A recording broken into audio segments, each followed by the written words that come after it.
Good morning students. Last class में हम लोगों ने classification of materials on the basis of hardness और सॉफ्टनेस जाना था।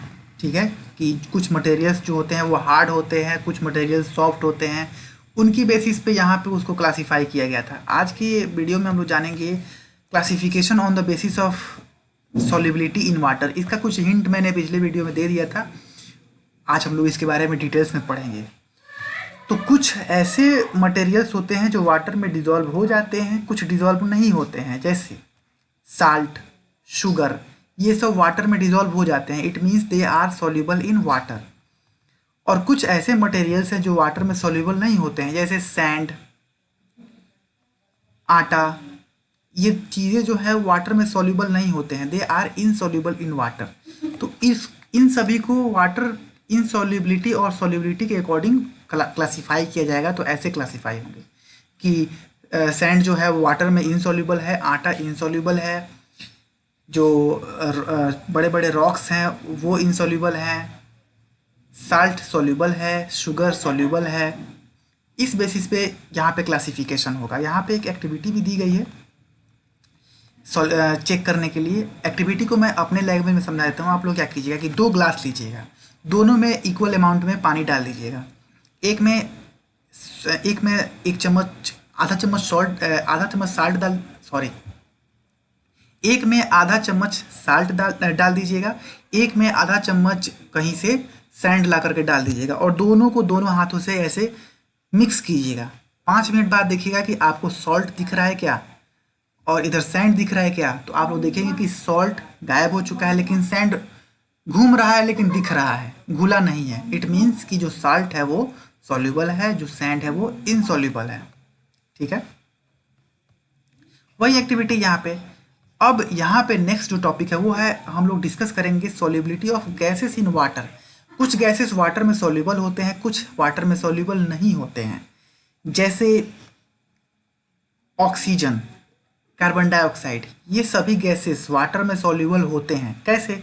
फिश जो होती हैं वाटर में रहती हैं, वो सांस ले पाती हैं। इट मीन्स कि वाटर में कुछ ऑक्सीजन है, तभी तो ऑक्सीजन ही तो वो लोग इनहेल करते हैं। तो फिर ऑक्सीजन अगर नहीं होता तो वो फिर कैसे जिंदा रह पाती हैं? इट मीन्स कि ऑक्सीजन वाटर में सॉल्युबल है। प्लांट्स जो है वो कार्बन डाइऑक्साइड के हेल्प से अपना खाना बनाते हैं। और हम लोग देखते हैं कि कुछ प्लांट्स पानी के अंदर भी होते हैं। इट मीन्स कि पानी के अंदर कार्बन डाइऑक्साइड भी होता है। तो ये दोनों प्रूफ हैं कि कार्बन डाइऑक्साइड और ऑक्सीजन वाटर के अंदर प्रेजेंट होता है। इट मीन्स कि वाटर में वो सॉल्युबल हैं।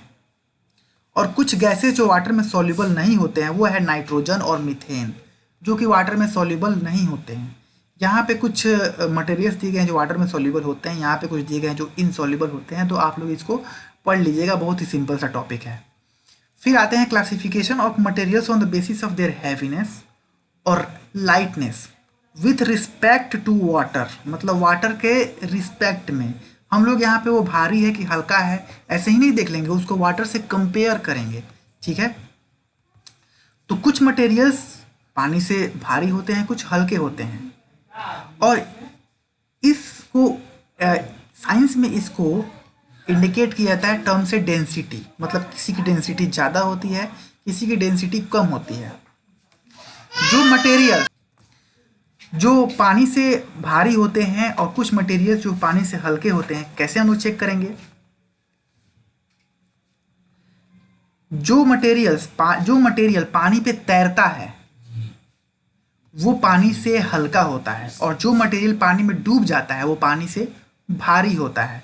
जैसे यहाँ पे एग्जांपल के तौर पे यहाँ पे आयरन नेल पानी में डाला गया है तो वो पानी में डूब गया, इट मीन्स वो पानी से भारी है। यहाँ पे वुड का टुकड़ा डाला गया है जो पानी में तैर रहा है, इट मीन्स वो पानी से हल्का है।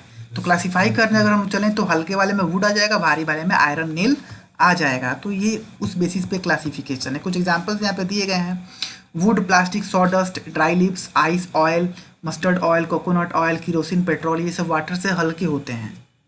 सॉडस्ट क्या होता है? सॉडस्ट को हम लोग सिंपल लैंग्वेज में बोलते हैं भूसा। सॉडस्ट को मैं आपको दिखा देता हूँ। सॉ डस्ट, ये सॉ डस्ट हैं। तो ये सब जो है वो पानी से हल्के होते हैं, पानी में आराम से डूब जाएंगे। ठीक है, ये देखिए यहाँ पे पिक्चर बहुत सारे हैं सॉ डस्ट के। इसको सिंपल लैंग्वेज में हम लोग भूसा बोलते हैं। ठीक है, तो हम लोग अपने चैप्टर की तरफ आते हैं। फिर अब क्लासिफिकेशन जो होगा वो बेसिस ऑफ ट्रांसपेरेंसी, ट्रांसलूसेंसी और ओपेकनेस के बेसिस पे होगा।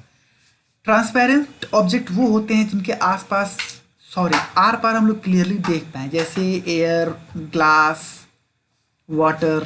ट्रांसलूसेंट ऑब्जेक्ट वो होते हैं जिनके आर पार हम लोग देख तो सकते हैं लेकिन क्लियरली नहीं देख सकते, जैसे butter paper, tissue paper, oiled paper, ये सब ट्रांसलूसेंट हैं।